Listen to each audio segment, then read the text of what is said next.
This world can be a dark, lonely place. It's easy to lose your way.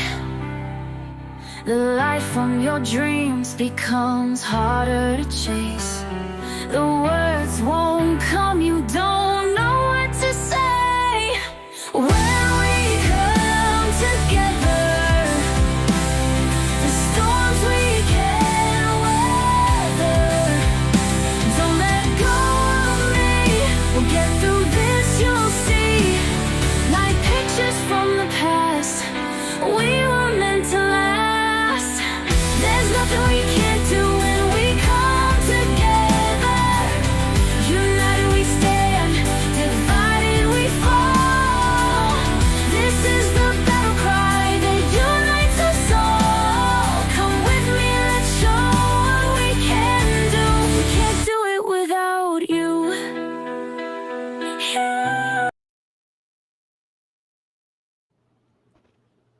Hey everybody, welcome in, welcome to Conversations with Christy. How do I make this bigger? Let's see. Oh, no. That's not what I wanted to do. Oh, that's not what I wanted to do. Technology, right? I am always trying, I am the least techie person you guys will ever meet. Like the fact that I even have a YouTube channel it's a miracle. Let's see. Let's try this. There we go. All right. We got it.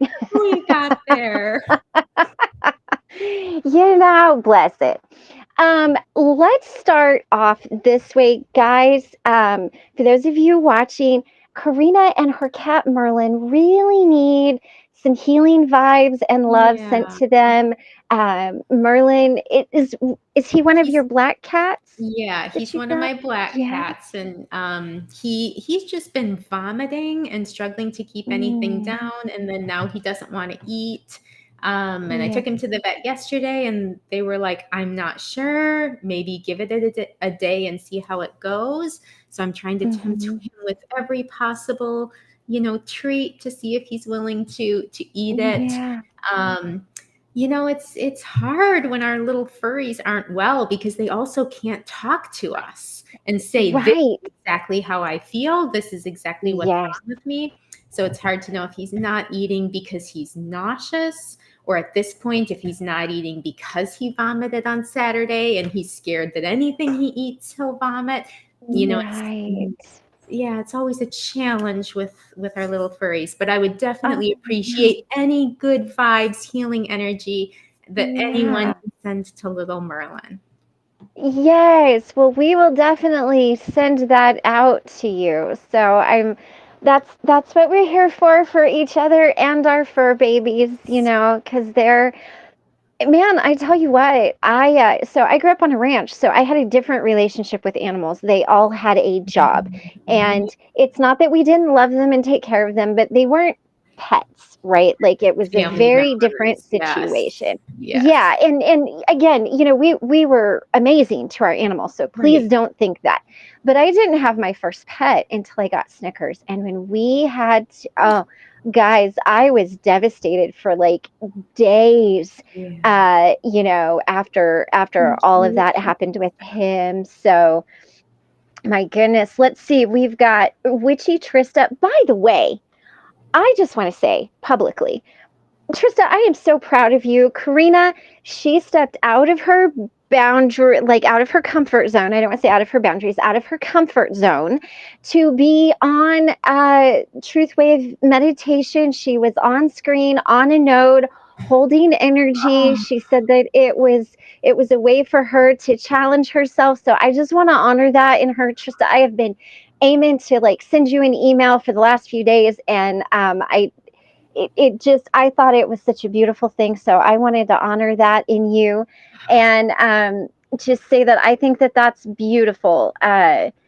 let's see, we've got Josh with Mr. Floyd's Universe. Hello, Josh. I see he's door dashing. Please be safe.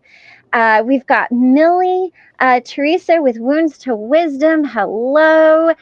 And I got to tell you, Karena, we got a shout out on Truth Wave Meditation after we did the math thing. Oh, Victor told everybody, he's like, go watch it. This is one I am going to refer back to. So it was just a really beautiful thing. I have watched it myself a few times, taken notes. So I think, did we get everybody? yeah, we've got a great group here. And thank you, Yes. everyone who's volunteering energy and love and Reiki for Merlin. Yes. And Millie, he is an indoor cat.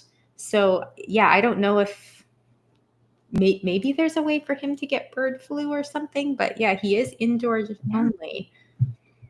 Yeah. It's, Oh, and no, like Karena lizard. was saying, they can't, just talk to us and be like, this is what's wrong, and that makes it so much more difficult, because then you have to kind of, like, Guessing it's and trying really, things. yeah. Oh, well, we're sending all of our love to you and Merlin and everybody over there. Okay, let's see. All right. Well, I think that we've said hi to everybody, and hello to our lurkers out there. We love the lurkers. We So do. we are here to talk about Pisces season. And this is going to be some big energy throughout the whole year, with the bouncing back and forth between Pisces and Aries. And so what does this look like? Yes. Well, this is definitely kind of a preview of some of the energetic changes we're going to see for the entire rest of the year. For those who haven't listened to our astrology for 2025, that I think we did back at the end of December or beginning of January, please go find that on Christy's channel, because we talk more about what a big theme there is this entire year, kind of with planets going between the Pisces, Aries, going back and forth over that boundary. So this is really sort of a prelude to that. We've got the sun, which is the most significant thing we see in the sky. Certainly we can all see Saturn, tiny, tiny, tiny, but the sun is pretty visible to all of us. That defines our daytime, our nighttime.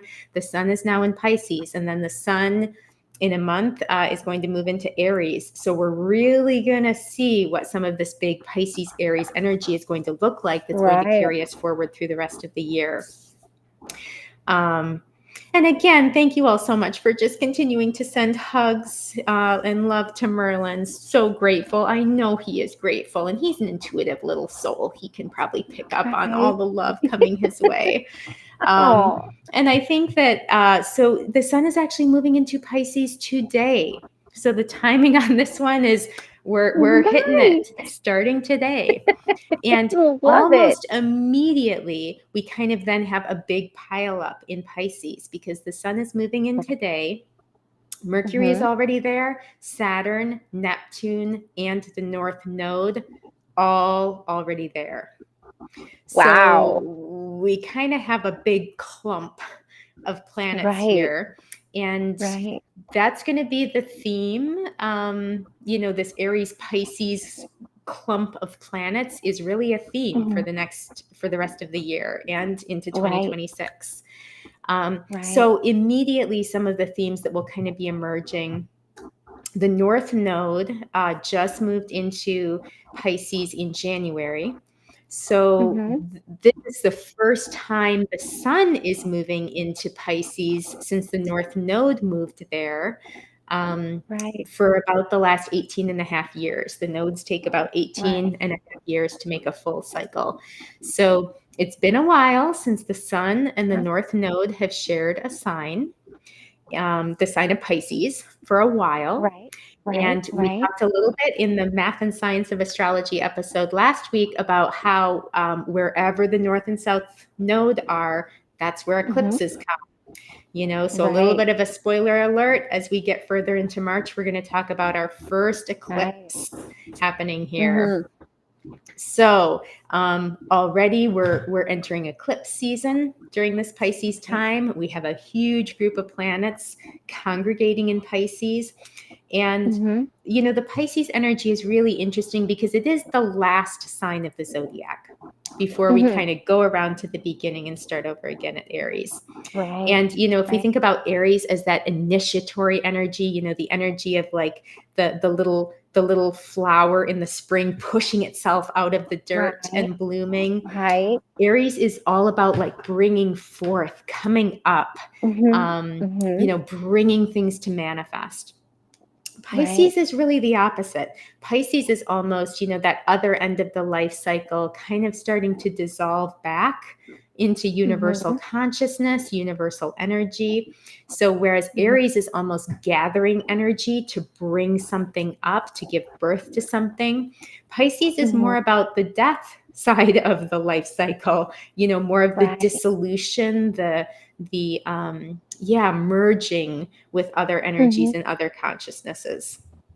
Right. So the Right. fact that we have so much happening, kind of going back and forth between Pisces, Aries, they're just really different energy. So, there Yes. is going to Yeah. feel like a little bit, not a little bit, probably a lot of almost whiplash, where, we're kind of feeling some of that strong Pisces, intuitive, connected to something greater energy. And then it Mm-hmm. switches to the really like, okay, I got to go outside. I got to go manifest something. I got to finish Right. this project. I got to do this work. And so, yeah, it's a very, what's really interesting about this year, there are some very strong energies, but it's Mm-hmm. almost like they're playing ping pong. And we're going to feel Mm. one really strong energy. And then as the planets shift, we're going to feel another really strong energy. And then planets are going to Right. retrograde back into Pisces. We're going to feel that again. So it has this feeling of Aries and Pisces kind of trading the lead for this year. Right.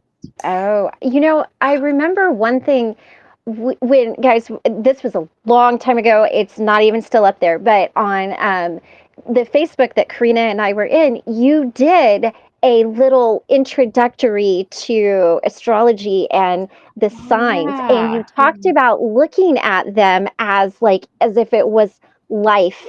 And Yeah. so that's how I've always looked at it. So, guys, if we do that, Aries is Yeah. infancy, and Pisces is like you are a 90-year-old person. You are at Yeah. the end. You are looking back over your life. You are, sharing your final thoughts and wisdom. And so, if you look at it that way, that's the way I Mhm. relate it. And so that's when you were like Aries and Pisces. I'm like, oh my gosh, this is like infant Yeah. energy. And not that anybody that is in Right. Aries is Right. an infant, but just that very beginning energy to that very like, come sit on my bed with me, let me share some antidote Yeah. about life, let me give you some very deep spiritual insight to help you on your journey before I cross over. So it's those kinds of energies. And that's why when you said, I was like, whew, we are in for something. Yeah.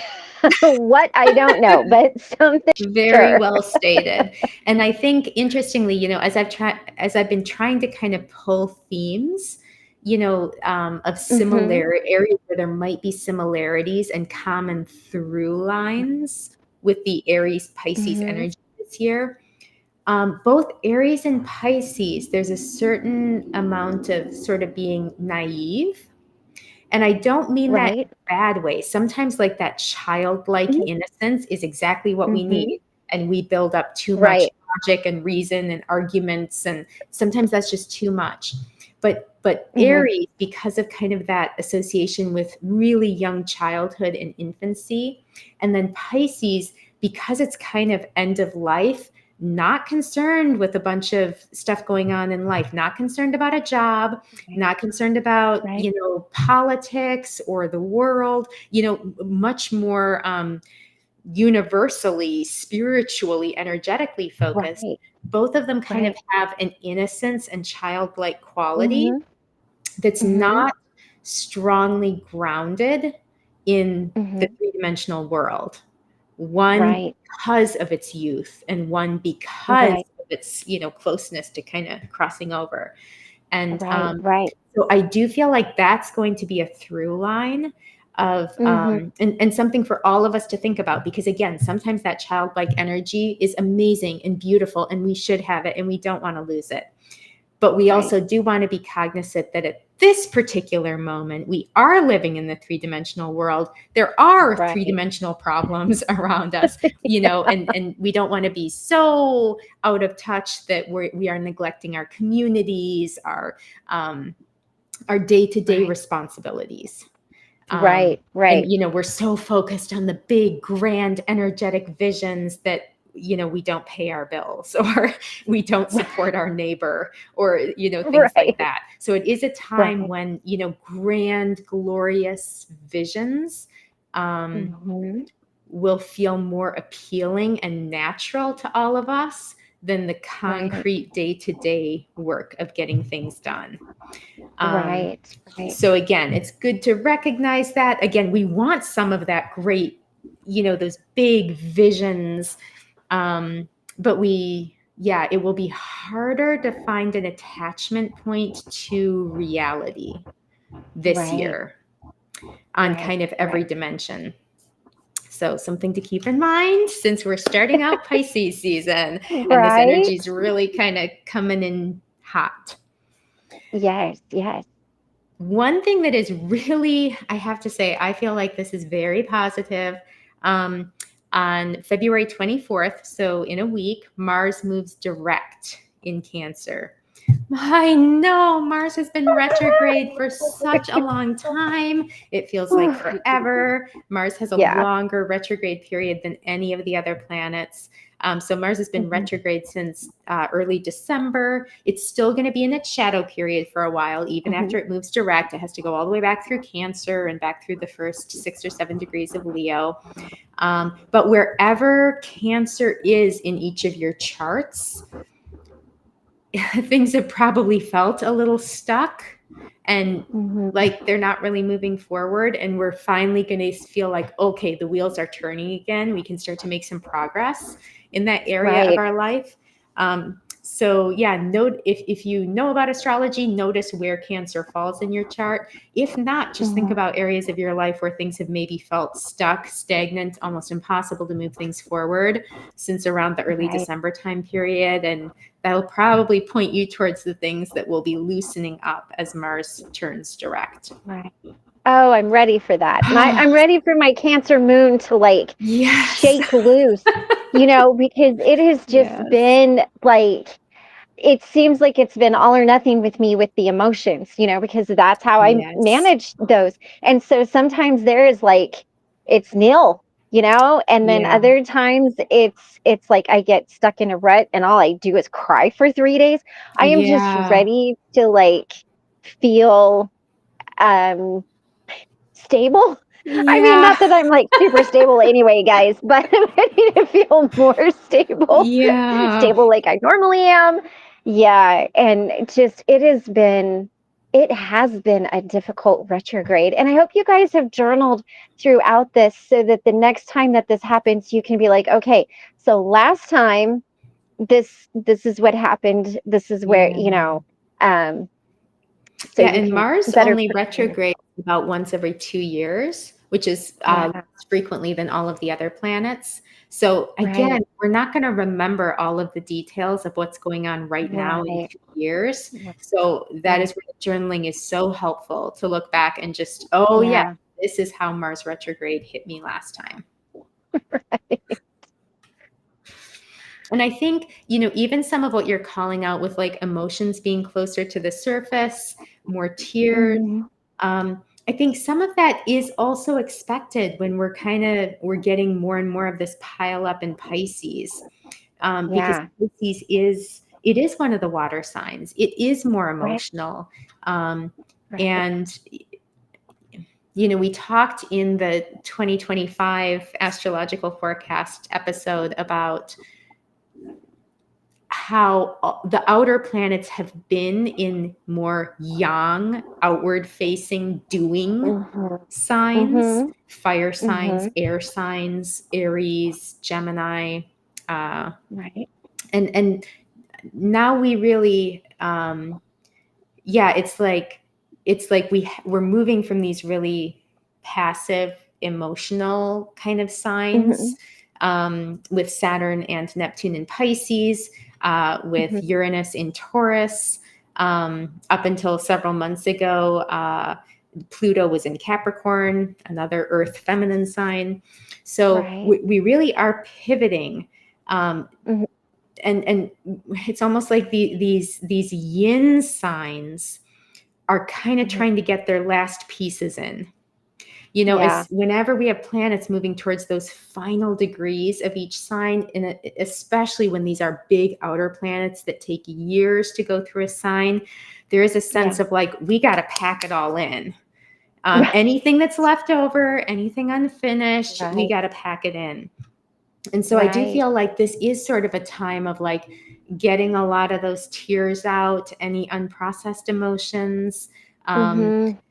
Sort of like this is the time, because then we've got Saturn and Neptune moving into Aries, which is not a sign that is particularly known for being in touch with its emotions, other than probably Right. frustration and anger. Right. Right. So, Right. yeah, kind of these deep emotional depths. This is the Mhm. time to kind of move through those, especially before Neptune moves into Pisces or into Right. Aries, which will Well, be next month. and isn't it true yin energy is more masculine and yang or yang energy is more feminine? So we're moving kind of out of some of that more nurturing feminine energy into this more, divine masculine energy. Yes, And it's not that anything is unhealthy. It's just a very different very energy. If different. you just look at the difference between just irrespective of how you identify, if you look at traditional like men and women roles, right? Like the man is more like, what do I need to do? How do I do it? How Mhm. do I go forward? How do I provide? I can handle this. I've got this. Um, and the woman is more nurturing and Mhm. like, oh, And you're upset, creative, come here, let intuitive. me help you. Yes. Yeah. So that too, depending on what you're seeing in what's prevalent in your chart, that could even cause some, because like I don't do well with earthy energies. I mean, Karina Mhm. and I do really well together, but earthy energy, guys, is really tricky for me. Sometimes Mhm. I have to really learn to work with it. And it's something, Karina, you have helped me learn to work with. But I mean, it's really one of those energies that I'm like, oh God, okay. So how do we do this? And it Yeah. again, it's not unhealthy. It's just not an energy that I like gravitate Mhm. towards. So you might even find that too. It's a good thing to really journal on as these changes are happening. Okay, so even if it's just in your journal, we're going from feminine energy to masculine energy. And we have both in us, Absolutely. no matter what you are. Mhm. But like it's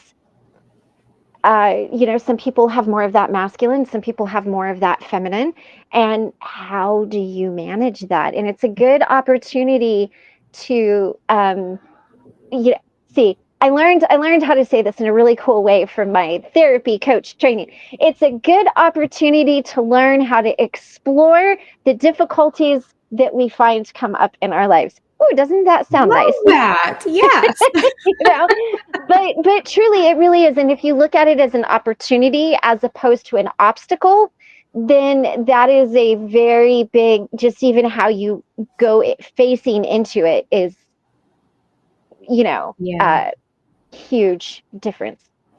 Yeah, I think this move from the yin, more internal, Hmm. reflective, feminine energy to the yang, more outward, masculine energy, this is something we will all be working with, and Yeah.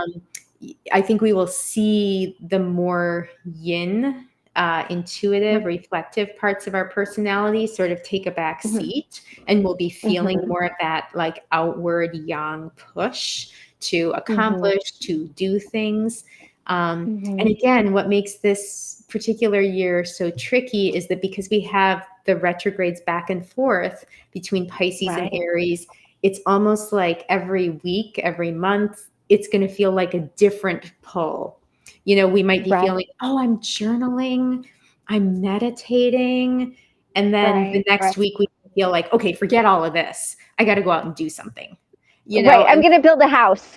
Right, right.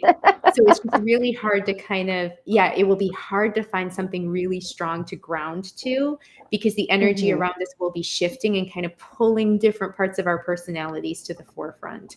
But I do think with Mars moving direct in Cancer, that is going to feel pretty objectively good to pretty much everybody.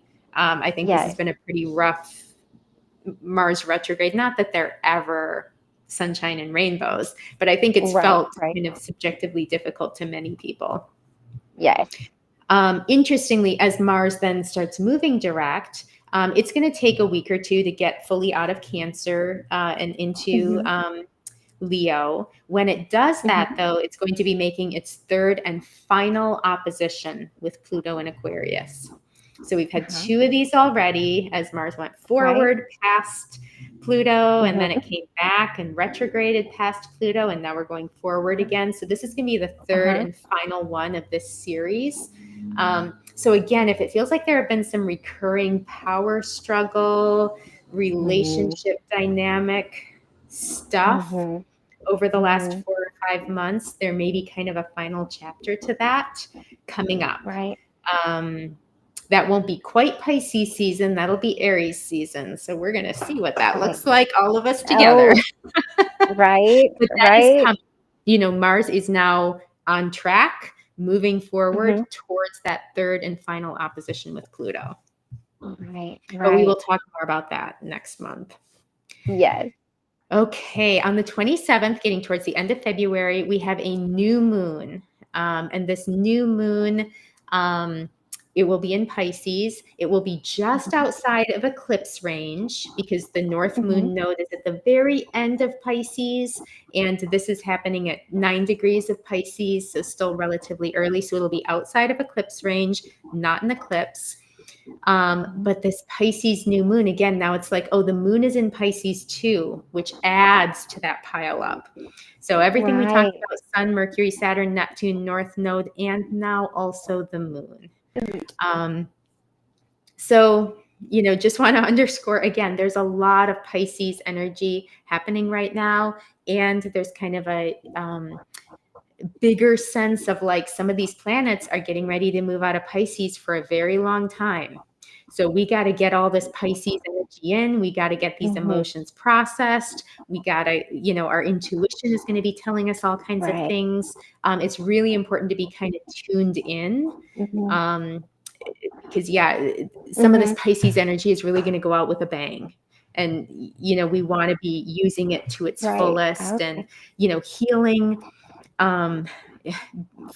being in touch with our emotions, being in touch with our intuition, inner guides, ancestry work, all of that. So this would be a really good new moon to sort of build a ritual around, especially one that's Pisces themed, you know, so more based around water, emotions, definitely like ancestral work, death work, you know, anything we kind of want to do around those Piscean themes. This would be a wonderful new moon to do that. Pisces is just, the energy there is really powerful with planets at the very end of Pisces. And then we've also got this new moon. So yeah, I'm really interested and curious to hear how everybody uses that energy. This is going to be a powerful new moon. You know, some are more or less, but yeah, this is happening in a very stacked Pisces.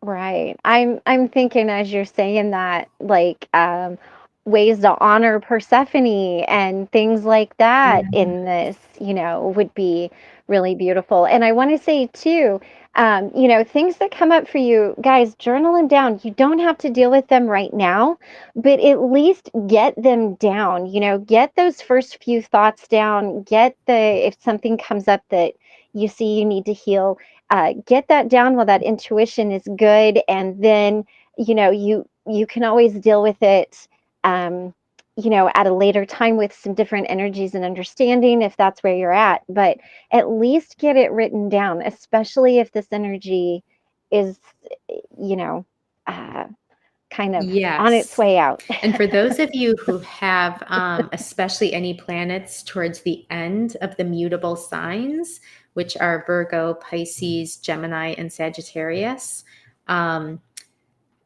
yeah, there's just a lot happening in those final degrees of Pisces right now, which is going to affect that whole mutable set of 4 signs. So some people are going to feel this a little more strongly than others, but yeah, if anyone has planetary placements in Pisces, especially if they're towards the final degrees of Pisces, it's going to be lighting up. It's going to be a fun ride. Right. Oh, yeah. So grab your birth chart and take a look. Absolutely. See where it's at. And the next day, right after that new moon on February 27th and February 28th, Venus goes retrograde at 10 degrees of Aries. Remember, we have talked about that Pisces Aries boundary is going to be like Grand Central Station this year. Everything's going to be going through there. So Venus is currently in Aries. Now it's turning retrograde and it's going to move back into Pisces retrograde before it turns around and comes forward into Aries again. Venus retrogrades are interesting. They happen about every year and a half. So again, not very common compared to the outer planets, Jupiter, Saturn, Neptune, Pluto, or Mercury. They tend to bring up old relationships. So this is like the classic time, you know, to get a text from some old significant other, or maybe even an old best friend, or, you know, someone you just haven't heard from in ages. And all of a sudden they're texting you, emailing you. But it tends to be, yeah, sort of backward looking relationships. And oftentimes, if we have exited relationships without very good closure, these retrograde periods are a really good time to sort, you know, some of those themes emerge from those relationships that didn't end on the best note, and we can kind of process them better if we haven't fully healed, if we haven't really integrated our learnings from those relationships into our life. You know, oftentimes when any type of relationship ends, whether it's friends, significant other, family, any type of relationship, in the moment, we might feel too raw to really be able to, you know, healthfully integrate and learn. And, you know, we're just not in that place. And so Venus retrogrades are really good times, you know, again, you don't need to force it. But if you find things coming up, people texting you, just things emerging in your conscious thoughts around past relationships, this is a really good time to sort of, okay, maybe now you're ready to kind of process the end of some of those relationships and really integrate any learnings as you move on. Maybe heal some pieces that haven't really gotten there. Right. Oh, so there's beautiful. a lot we can do with this Venus retrograde in starting in Aries. And again, typically the Venus retrogrades feel a little more cohesive, like a story. This one, I just feel like sort of the bets are off because it starts retrograde in Aries. Then it retrogrades into Pisces, and it's just like, yeah, that's not going to feel like the same story, you know? So there's going to be some kind of discontinuity there when Venus retrogrades back into Pisces, but we will start the story with Venus retrograde in Aries. And Aries, again, is more of that divine masculine, outward facing yang energy. So, you know, people may be reaching out to you from your past. You may feel the urge to reach out to other people from your past. You know, it's more like, if you didn't leave things in a good state, or other people didn't leave things in a good state, they're going to want to do something. They're going to want to, you know, in its fashion, they're going to be like, okay, how do I fix it? And again, you know, then as Venus retrogrades from Aries back into Pisces, there may be more of a realization that not everything can be fully fixed. Things can be healed and worked on and learned from and integrated. But some of those themes are probably a little bit too subtle for the classic Aries energy. So I feel like this Aries or this Venus retrograde is going to start with some of that. I want to make restitution. I want to make things right. And then, it will kind of morph into that Pisces realization of, okay, some things are what they are. Not every single story has the perfect happily ever after. There is some live and learn, and some things can be made better. That doesn't mean they're going to be made perfect. But yeah, the Venus retrograde times every year and a half always are times to kind of evaluate relationships, especially past ones. What did we learn? Where do we need to heal? Are there ways things could be made better? Sometimes people also do use this period, because retrogrades are periods of reflection, to kind of look at their current relationships. How have those relationships changed over time? How have they maybe changed in ways we don't love? And we would like to kind of put some active effort into making things better. Like this would be a classic time, for example, if people were going to start couples therapy or something like that, where, maybe things in the relationship were great at one point. Slowly they've been morphing, not super excited where they've gotten to. And, kind of, again, in that Aries action-oriented way, want to do some work to bring things back to a better place. So that's really sort of the rough storyline and set of energies I'm seeing for this Venus retrograde. But we're starting with all of this in Aries. The Pisces part is going to come later in March. So, we're going to be kicking off March with all of this retrograde energy still in Aries, still trying to fix everything, even if not everything is going to be perfectly fixable. Now, would this be a good time, like, say that we have relationships in our lives where we know we can't reach out, like other people have put those boundaries on us and we want to respect that, or we've set that boundary for somebody and we know that if we cross that boundary or we break that boundary, we're going to have to start all over again. Would this be a good time to like write an unsent letter or do a eulogy around something like that, to where you can maybe look at it and honor it through like a eulogy of this is what it was and this is it, and then write an unsent letter, and have that be that Aries part, so you're still respecting the boundaries and the places that they or you have put into place, and then when you get into that Pisces, you can kind of like honor how you're feeling about having done that. Would that be a good ritual thing to do? Yeah, I Is love that an honor? idea. Again, because Aries is always going to want to do something. So giving it something to do that is ultimately productive is going to be helpful. And absolutely, there have been so many studies about getting our emotions out, whether that's through talking, through writing. That's so helpful and healing for us. And that can even sort of kickstart the process of integrating closure, letting go of the things that we can't change. I love that.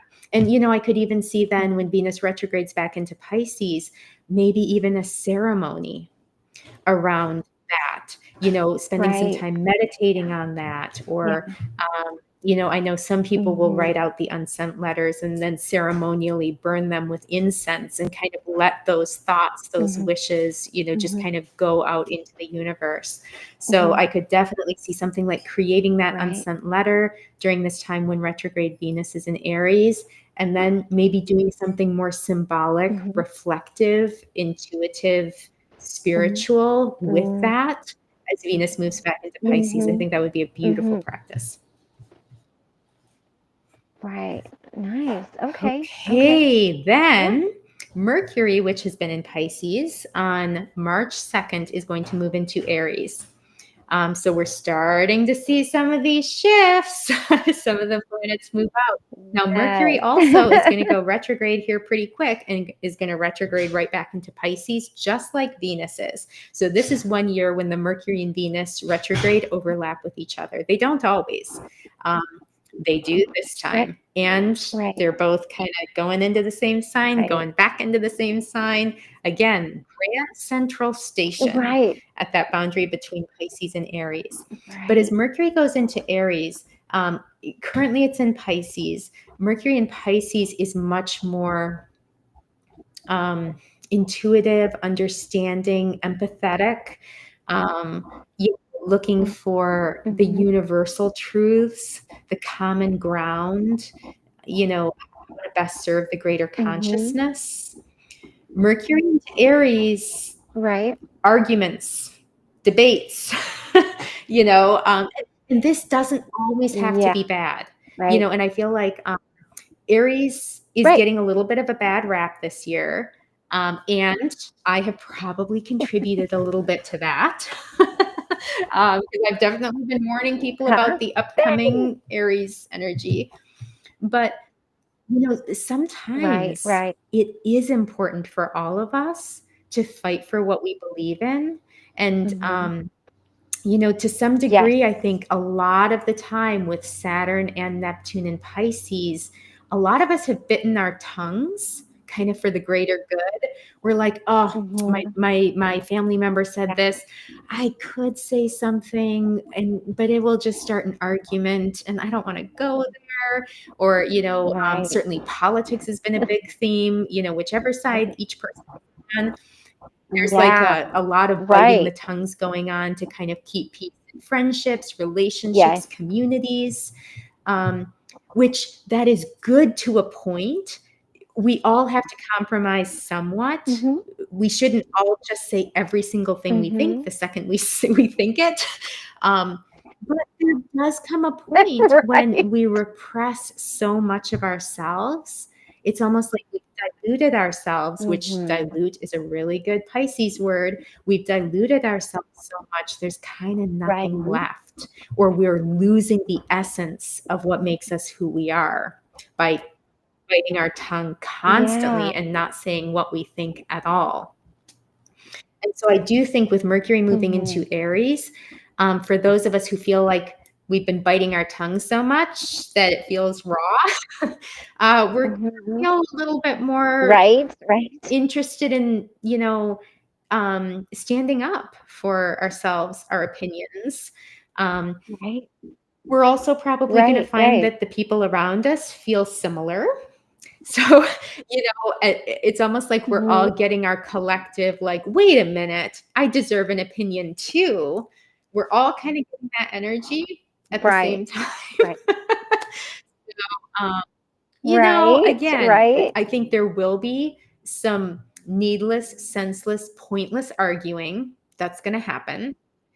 But there also are going to be some Yeah. really Always. good, productive, meaningful conversations that come out of this. Because, in areas where Right. we've kind of Right. hidden what we think in pursuit of harmony and getting along, that's not real friendship or real relationships. That's kind of the veneer Right. and facade of relationships. And so by really speaking our truth, yeah, some people, it's just going to be a big argument and that's going to be the end of that. Other people, they may Right. welcome us bringing our authenticity, even if it doesn't exactly agree with them, and vice versa. Maybe there's someone we've been kind of a casual acquaintance with, and they tell us, something they really believe. And again, we may or may not agree with that, but we feel like we know them better. We see them better. Right. And so I think there is going to be a really big opportunity to fight, to argue, for sure, but also to take our truths and sort of find who's willing to hang out with us and who we are willing to hang out with as everybody's truth is coming out in the open. So I think this is going to really kick off an interesting period. And then, of course, we're going to have Mercury going retrograde in Aries, which, again, there's going to be, you're right. Saddle up. There's going to be arguments. There's going to be misunderstandings. Right. But, I do think we're sort of like, if I see the cyclical collective energies, it feels like we're about ready for Mercury and Aries. We're about ready to where, we've all had a lot of internal experiences. And it's like, okay, I got to speak some of my truth, or I'm just completely diluted, dissolved into a shadow of my former self, even if that means losing some friendships or relationships, or some of those relationships not being the same once we're speaking our truth more honestly. So I think starting March 2nd, I don't know what to say, everybody, except, speak your truth, but do that knowing there may be consequences. So choose who to speak your truth to, what truth you want to speak. But all of us collectively, we're going to need to get some of our truth out there. We can't hide everything just under the guise of getting along. My Aquarius is loving this. I'm hearing, this is what I'm hearing. Civil disobedience. Like, be civilly disobedient, get your sign, whatever, like, do it correctly, don't go, tearing the place up. But and truthfully, it is a good thing to disagree and to argue and to fight within reason, because that's how we grow. That's how we figure out boundaries. It's how we figure out, where we are. Now, you don't have to turn into a complete, awful person about it, but you can have disagreement. And I think one of the good things is when you can have a disagreement with somebody and realize that you can agree to disagree, or that you can be like, okay, but I think it strengthens the relationship in the sense of your friendship or relationship or whatever is strong enough to withstand that. So there's something to it, and it's not just this surface level. Now, I'm not saying y'all go out and pick somebody and and like, instead of screaming America, scream civil disobedience, like, maybe don't do that. But I gotta say, as you were saying this, my Aquarius heart was like, my time has arrived.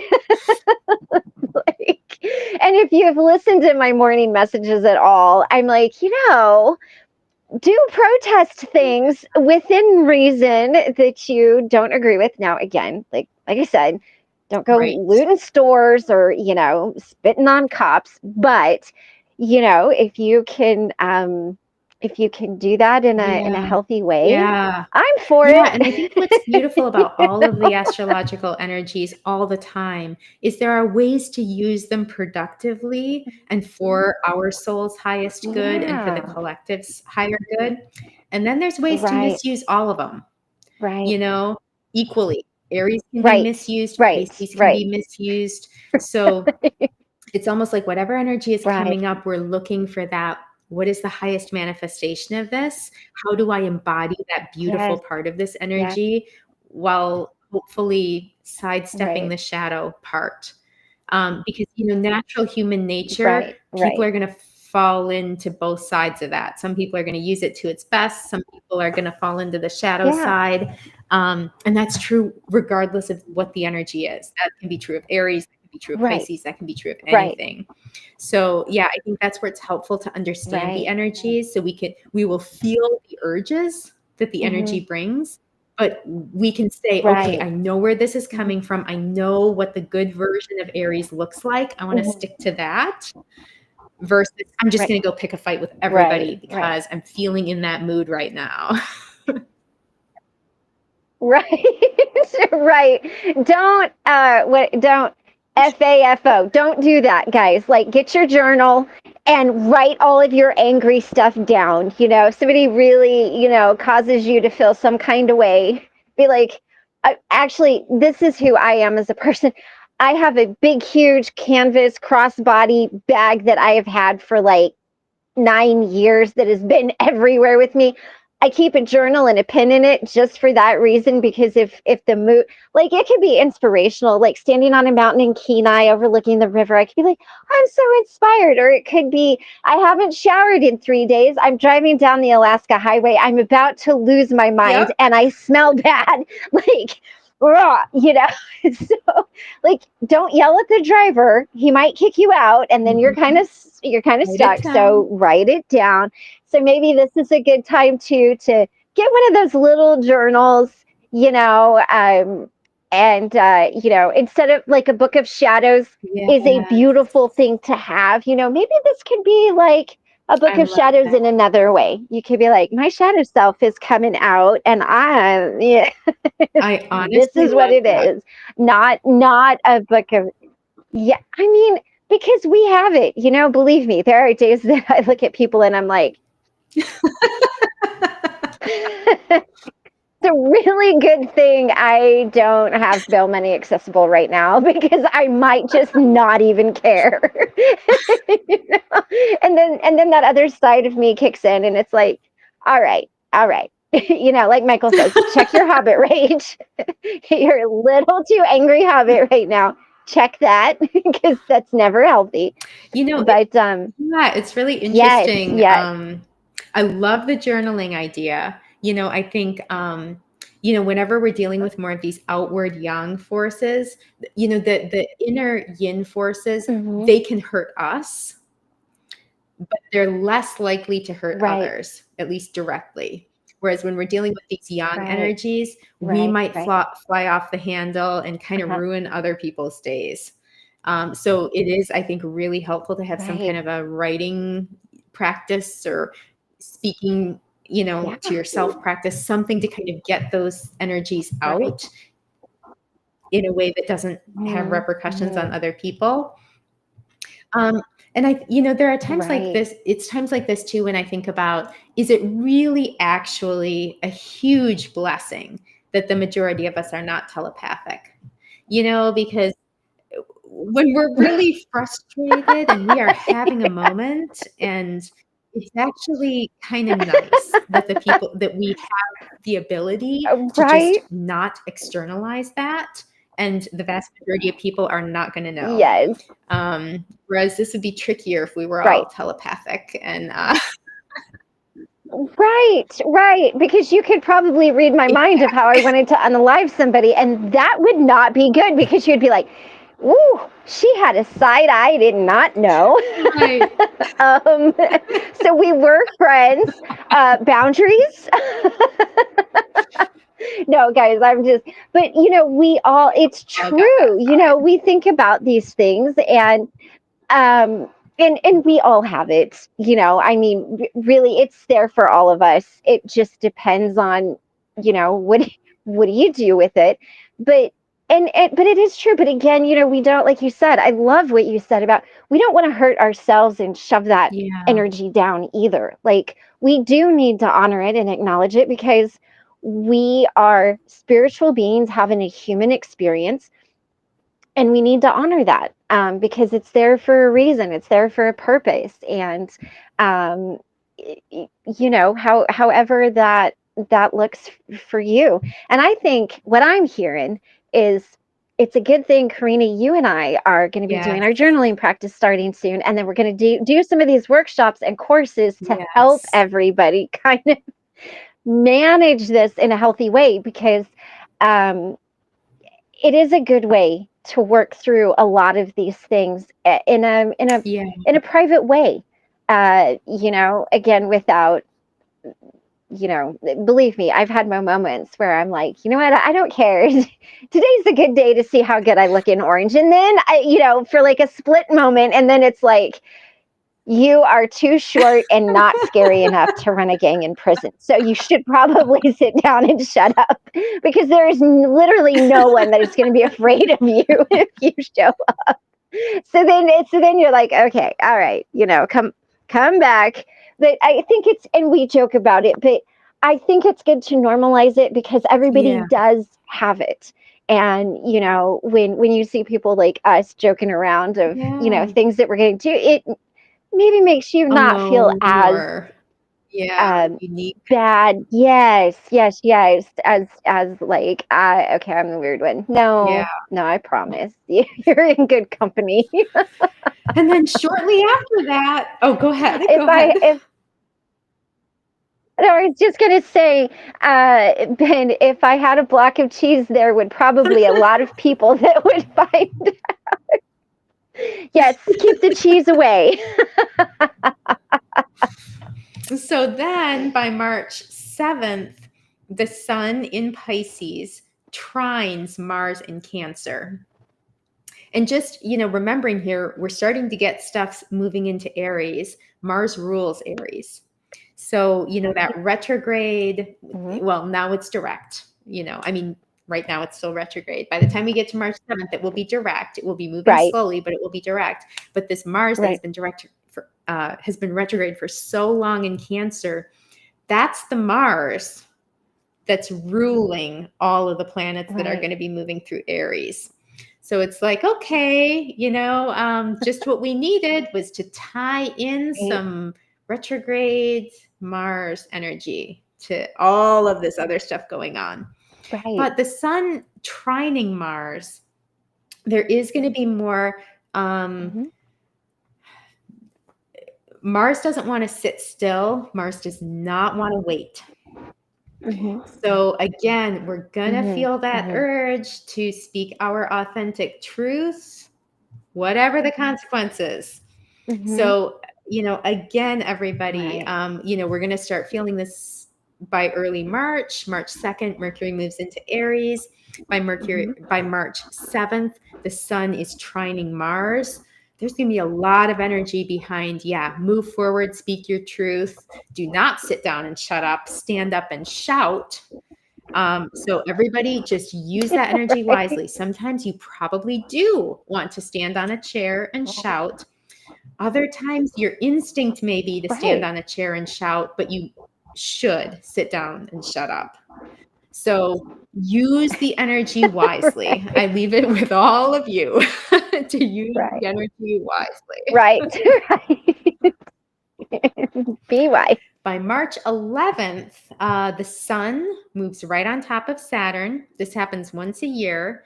It tends to bring a very sobering energy because Saturn is disciplined, slow moving.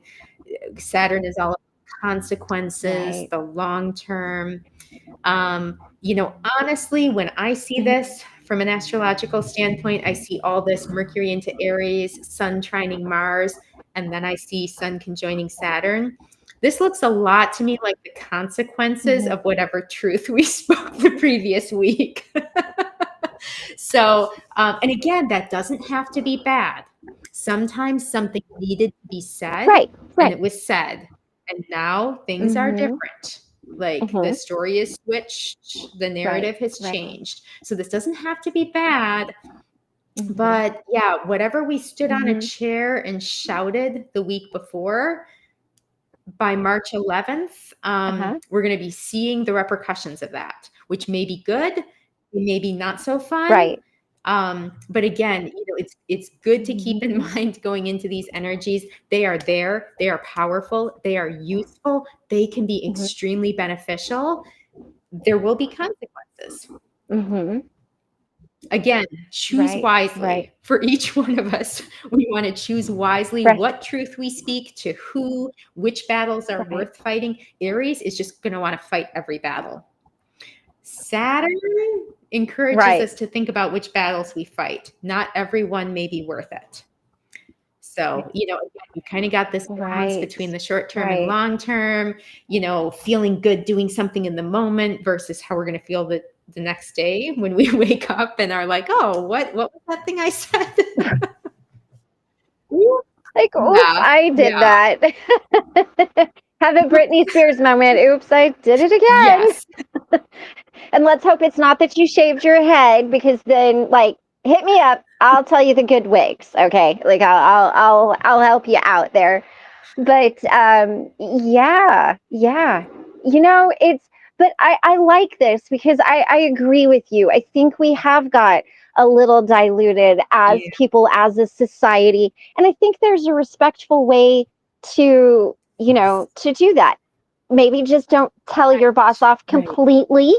Maybe sit down and, write a letter about what it is you want to say and pick out the most important pieces. And, one thing that I always ask myself is this the sword I want to die on? Is this the hill I want to die on? Am I willing to die for this? And there are some things, and my swordsy side I'm like, I'm going to die on all of the hills because they all need me. And then there's that side that kicks in and it's like, no, they don't. They really don't. Like you don't need to die on this one. Pick your battles. And sometimes that's So really hard in the moment. But this is where box breathing can help us. This is where stopping and getting out of our emotional mind into our wise mind, looking at what do I know to be true. With Pisces, we know it's very emotional, and with Aries, we know it's very fiery. And so bring in some of that swordsy energy, bring in some of that earthy energy, where you're like, okay, let's intellectualize it, let's get grounded in it. How can we do this? Really, it sounds like now's a good time to prepare to kind of ask, get that, okay, I'm gonna practice box breathing. I'm gonna ask, what do I know to be true? I'm gonna run it by somebody before I just 100%. react. If you've got, we all have good friends. Just be like, okay, I'm fixing to do this. Is this a good idea?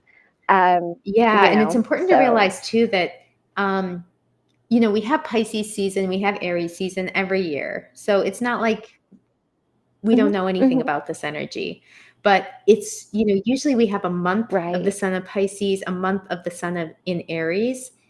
This is really a unique year in that all these planets, inner planets like Venus and Mercury, outer planets like Saturn and Neptune are moving back and forth over this Pisces Aries boundary. So, we might be able to hold our temper in for 1 month when the sun is in Aries, but this is like, we need longer term, better strategies than just like keep your mouth shut, because this sort of lasts all year in various incarnations. This energy lasts all year. So it's like, okay, this is the time to really, I can't totally give in to all of the Aries energy, or there's going to be nothing left for me at the end of the year. I will have burned everything down. But also, I can't just keep my mouth shut because I don't have the willpower to do that for the whole year. So it's more like, if we normally don't have a great strategy for like Aries season other than ignoring our temper or giving into it constantly, this year we have to really learn how to balance it and learn how to pick our battles, pick the ways we want to use the Aries energy, but not give in to every urge to use the Aries energy. Right. Also on March 11th, so we talked about the sun conjoining Saturn. This looks to me like whatever the effects are of our whatever truth we spoke over the previous couple of weeks. Right. Also on March 11th, Mercury passes Venus. So, we talked about Venus turned retrograde in Aries. Mercury moved into Aries. Mercury now passes Venus. Venus is at 8 degrees Aries. Mercury passes Venus. And then a few days later, Mercury goes retrograde as well and is going to pass back over Venus again on its way back into Pisces. So, at this point, March 11th, we have Venus moving backwards towards Pisces. We have Mercury coming forwards. It went into Aries. It passes Venus, and then it's going to turn around, and they're both going to move into Pisces together. So, Mercury and Venus hang out closely a lot over this next month or so. They don't always, again, the retrograde periods don't always overlap, but they really are overlapping really closely this year. And again, they're overlapping right over that Pisces Aries boundary. So, think about your relationships, think about the way you communicate in your relationships. All of that is going to feel very volatile right now. You're likely to feel any areas that are less than ideal. You're going to want to change. You're going to feel like it must change. You must do something. That could be the truth. That could also just be Aries picking every battle to fight. So again, the word for this month is wisdom. Wisdom in what battles to fight, how best to use these energies. They're so strong, powerful. But they need to be wielded with wisdom.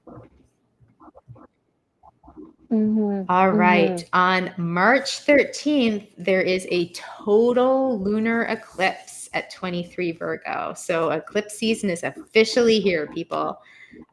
So again, if you have any planets around 23 degrees of any of the mutable signs, Virgo, Pisces, Gemini, Sagittarius, this is you. This is going to be all of us collectively, but this is definitely you if you've got stuff in those mutable areas. And, you know, the moon in Virgo is exacting. It's perfectionist. It is service oriented, and it is a yin sign.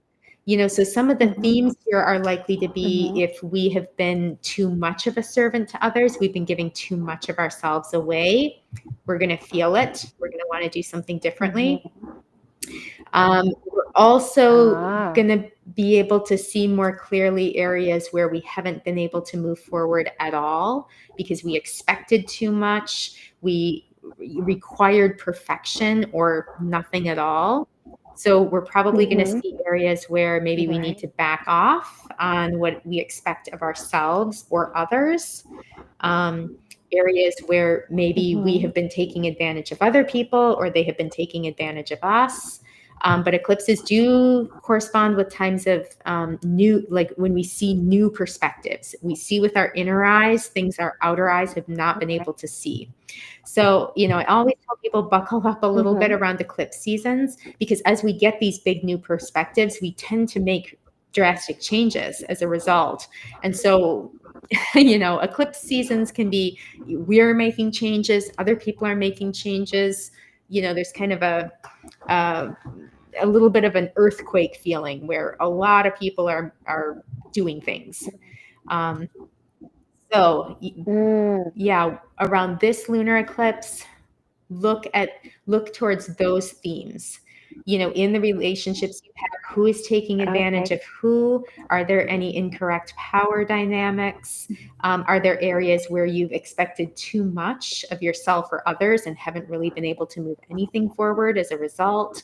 So keep an eye on all of that. And this is also,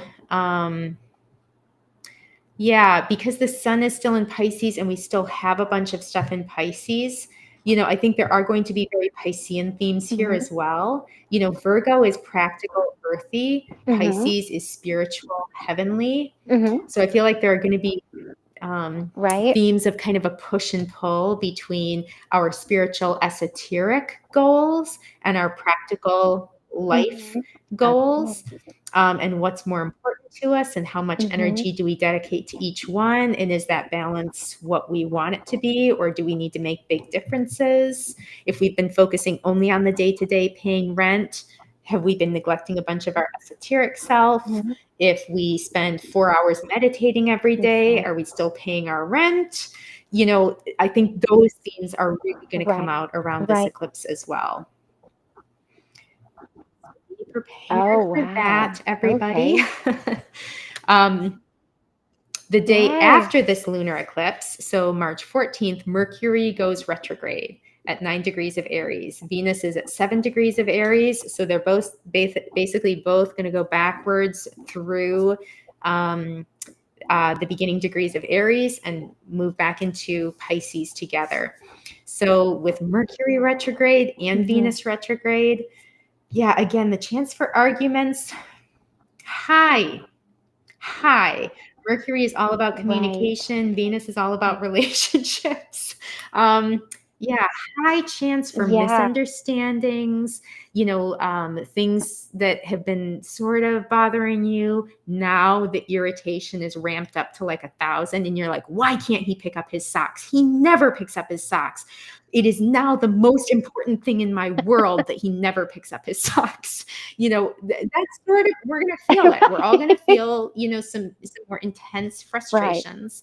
But again, if we haven't been confronting things that have been sort of background annoying to us, this is the time when we will have that motivation to have some real conversations, talk about not only our authentic self, but about what we need, what's really bothering us. We'll be more likely to show up for people who want to tell us those things in return.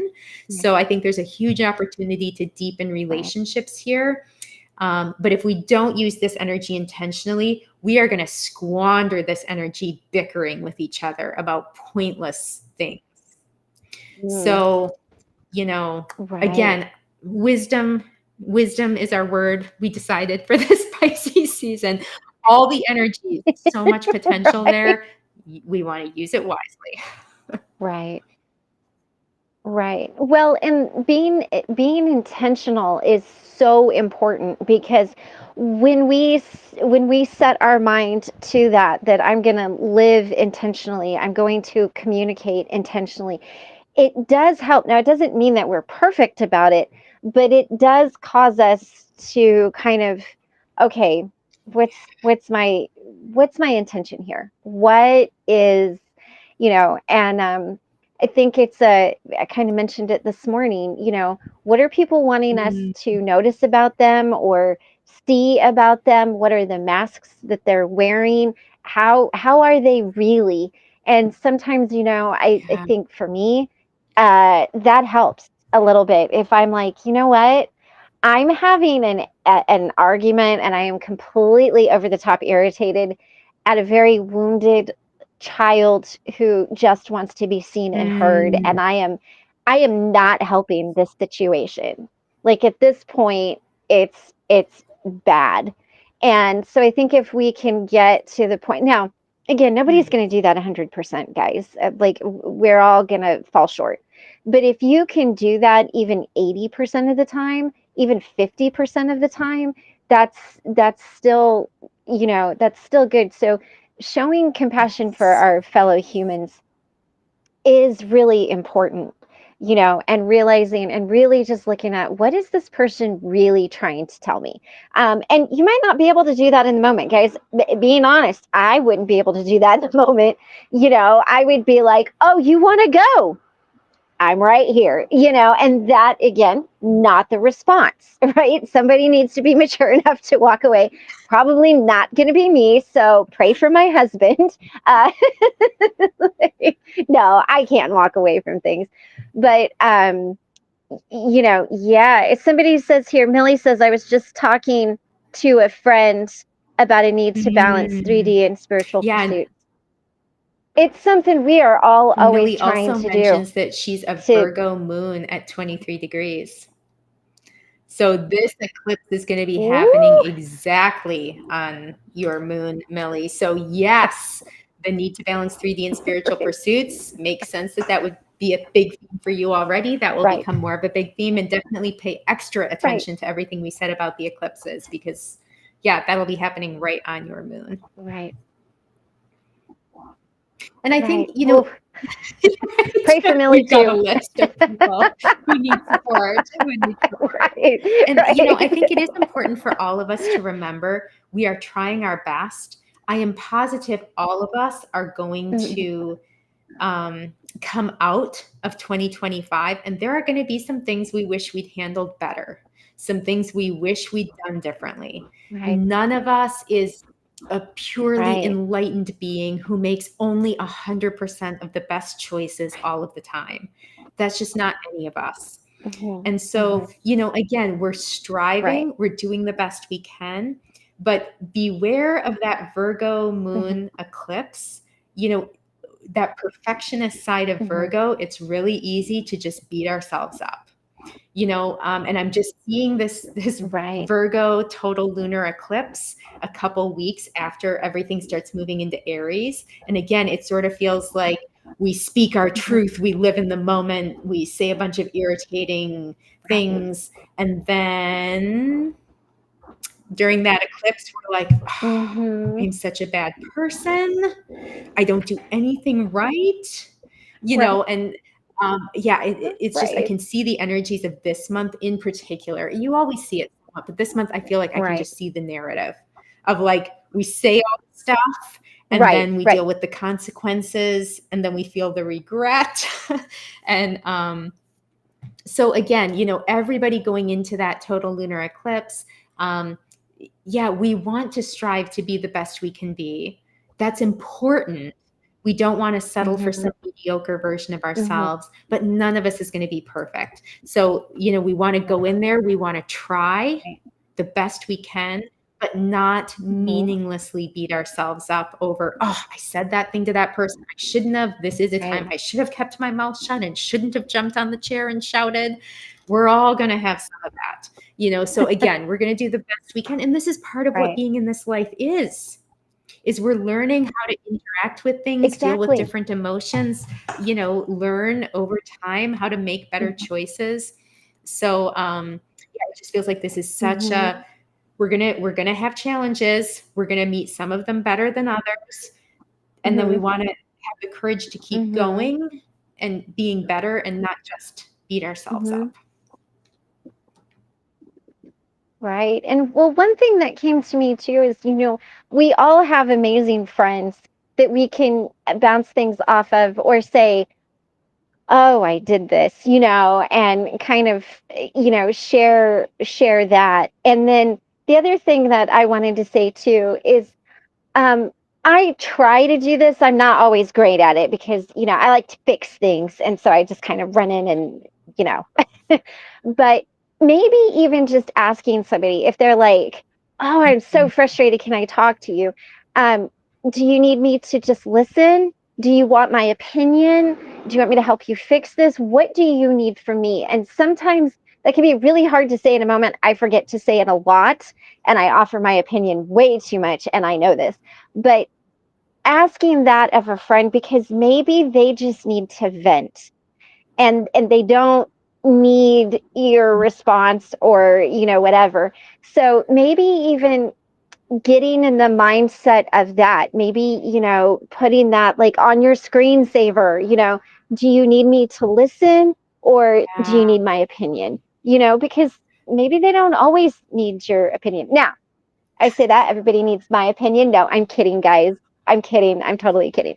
But, truthfully, like there's times where my husband will come and tell me something and I'm telling him how to fix it. And he's like, Yeah. just need you to listen. And I'm like, oh, yeah, failed that assignment. Okay, sorry, go ahead. And I sit there like this.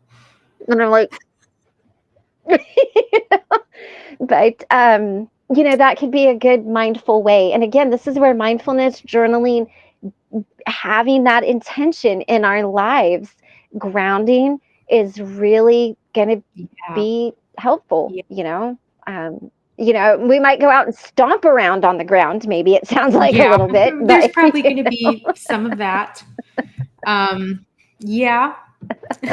And all of this takes us towards the end of Pisces season, because and then the very last thing the sun does before it moves into from Pisces into Aries, right over that boundary we're all seeing so much of right. this year, it conjoins Neptune because Neptune is at the very end of Pisces. And so I feel like this is going to be us kind of realigning to the vision of ourselves who we want to be. Whatever Mm-hmm. has happened through the month, there's going to Mm-hmm. be kind of okay, we've said some stuff. Some of it was good. Some of it we probably wish we'd phrased better. There's going to be these struggles with Mm-hmm. perfectionism and how do we strive to be the best version of ourselves, but still find a way to accept ourselves when we don't hit that perfection bar. And I feel like, the sun conjoining Right. Neptune, which it does once a year. Um, this is our time to kind of regroup and find our inspiration again, find our vision again for who we are, who we can be. Mm-hmm. And so I feel like, we sort of end this Pisces season on a really positive note. It's a very emotional roller coaster kind of time. But it sort Right. of ends on this Right. note of like, okay, yeah, Neptune. And I love that Millie says, what's that saying? We're all in this together. That is the sun conjoined Neptune right there. We are all one. We are all in Right. this together. Right. And I think we will have some of that sense too at the end of Pisces season of, okay, I did some stuff some of it proud of, some of it less so. Other people have done stuff to me. Some of it I like, some of it I don't like, but it's going to be more of that sense of, okay, collectively, we all kind of passed through this period together. We did some stuff, we learned some stuff. Yeah, we're regrouping, as the sun then moves into Aries the next day on the 20th. And that is also our spring equinox. So in the Northern Hemisphere, daylight and nighttime equal slices by that point. So spring is coming, summer is coming. Right. Oh, I'm ready for spring and summer. Yes. Ready for spring and summer. Vin says it's good to know that Karena survived the great snow apocalypse and the of snow Seattle. has moved on, Ben, and it's changed back to rain, which is kind of what we know what to do with out here. Right. I got to tell you, there was one year, I don't remember what year it was. We were in Tacoma. Michael was working a job in Tacoma, and there was this huge snowstorm that came through. How was it?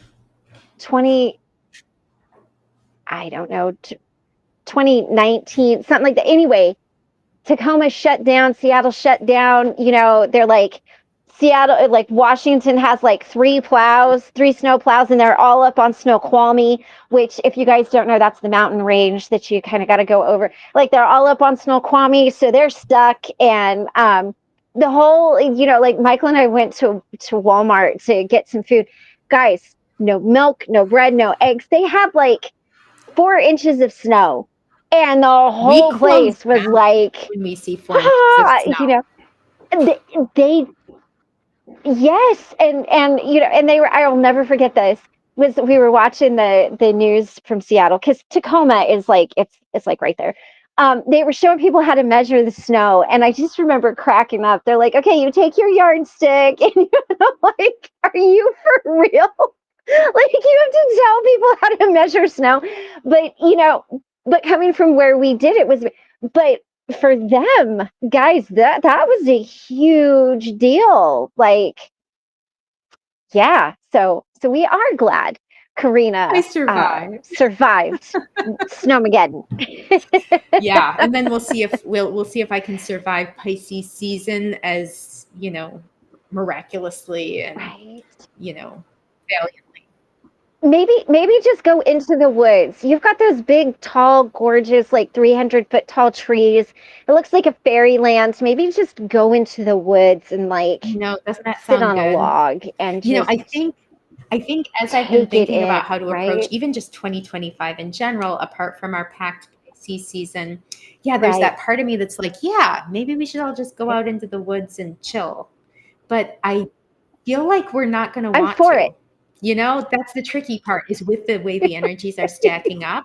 I think we're going to be like, no, I've got things to say. I've got things to do. I'm not going to go sit on a log, even if that, there might be a beneficial side to that. Well, or it would be like, I went into the woods to live intentionally, so we get into the woods, and then we march our little selves out, and we like stand on our chair and we holler, and then we go back into the woods, and then we march ourselves out again, and they're like, oh, great, here we are. Yeah. And again, I do want to stress to people, I think there's so much opportunity in this Pisces season, which starts today as the sun moves into Pisces. So much opportunity. But just, we all want to use it wisely. Mm-hmm. With much power comes much responsibility, and we will all be more powerful. Right. This is really powerful energy. Yeah. And we want to use that power wisely.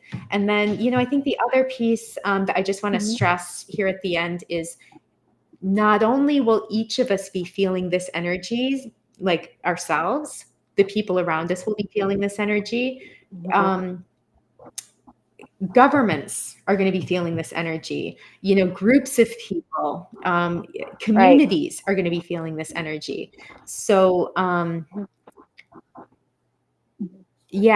think it's important to realize that as we are going through this internally, so are other people, so is everything else that is a group of people. Right. And so, I think for all of us, approaching this time with a little bit of Zen, maybe a meditation practice, a journal practice, to kind of, it will be so easy for us all to just get exhausted riding this emotional roller coaster over the next month. And we've still kind of got more of similar stuff coming the rest of the year with all this Aries Pisces energy. So, try not to wear yourself out riding every high and every low of the roller coaster. Again, feel the emotions that are important for you to experience, to express, to get out. But yeah, be wise. There's going to be lots of stuff that's going to be happening personally, with people that you know closely, with the world. Stuff is, this is a dynamic time across the board.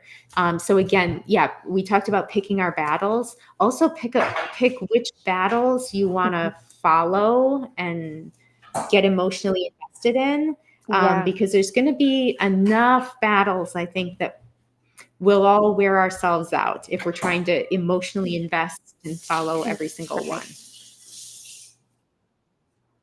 Right. And it kind of, what came to mind was, if everything's important, nothing's important. So not everything is super, super important. Let's see. Somebody said, Christy, aren't you from Colorado? Yeah, I was actually born in Kansas, lived here till I was 15, and then moved to Colorado and lived there, well, until I went on the road with Michael. So yeah, I'm real familiar with snow. But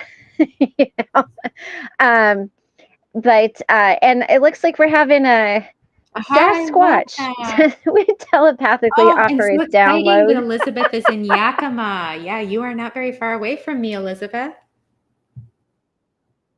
Yes. Oh, guys, I just, if it gets too bad and you don't see me for a few days and then I end up and I'm next to an ocean, I'm probably in Seattle. I tell you what, there's just something about Washington State that just has my soul. I told Michael, I'm like, we have got to get back there. Like, I don't care if you put me on a plane all by myself and fly me out there for a weekend and then fly me back. We'll take a couple of days off. I'm going to go, You just need to look at your astrocartography chart to see if Seattle is important.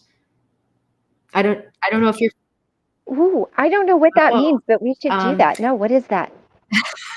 What's this new wisdom you have? There's basically a practice of looking at all of the planets, looking at sort of their orbits, where they were at the time, each one of us was born, and what cities their orbits fall on top of. And those are supposed to be cities that are particularly resonant with us in some way. So for example, if London is on our Saturn line, Saturn orbit, then there might be things related to work or our long-term legacy, that might feel resonant with London. If our Venus line moves over Topeka, we might find love or really strong friendships or something in Topeka. It's pretty fascinating stuff. Oh, maybe we should do this. We should do that. Let's make an appointment to do that. Let's do that. I want to do that.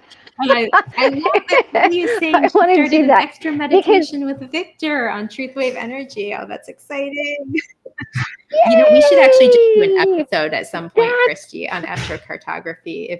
There goes Millie. Yeah, please do a show on that. It is really, really interesting.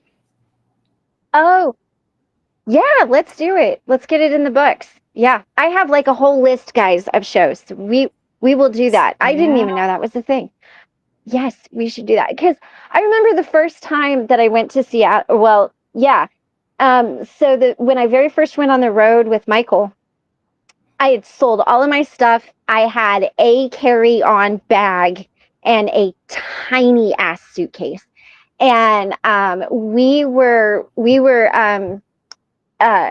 his job. He was working in Anacortes, and so I flew from Denver into SeaTac.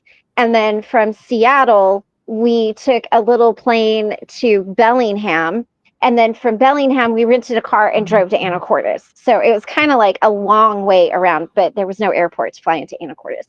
But Washington was just like any other place. It didn't, I'd never been there. I'd never thought to go there. I never was, it was never like, I've got to get to Seattle. And I remember I flew in at night, and I flew in, and you could just see where the ocean was. You could see the Great Wheel. You could see all of the things. The moment I stepped off of the plane, I was like, I'm home.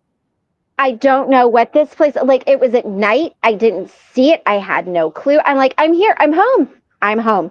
And when I got to, and then, we flew into that, on a tiny little plane, into that tiny little airport in Bellingham, rented a car, drove to Anacortes, again, in the dark, didn't see Anacortes, anything. I was like, this is it. And then the next day when I seen it in the light, I was walking around by myself. I'm like, I'm home. My soul is here. Like, I don't know this place, but here we are. I just know it took me forever to get there.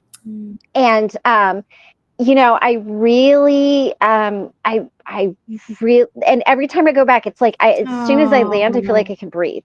It's like, I just feel like I'm holding my breath constantly. And then I get there and I'm like, so we should do that. My heart is just warmed by all the on references to SeaTac Airport because, I've been in there like 1,000 times. Oh man, I remember we were I had never even had like fresh seafood, you guys, and so our very first anniversary. This is another reason why Anacortes is special to me. Our 1 year anniversary. Michael and I were in Anacortes, and we went out to eat at Anthony's, which is a really, really nice seafood place. And we had all of the food. Oh my God, guys, that bill was ridiculous. But we had all the food, like everything. And it was, it was really, there was just something about it. But Washington was also where I had my spiritual awakening, in Aberdeen, of all places, Nirvana. So there is a lot of significance there, yes, yep. And I'm just, I was joking around and even when we got the record deal, it was Sub Pop in Seattle.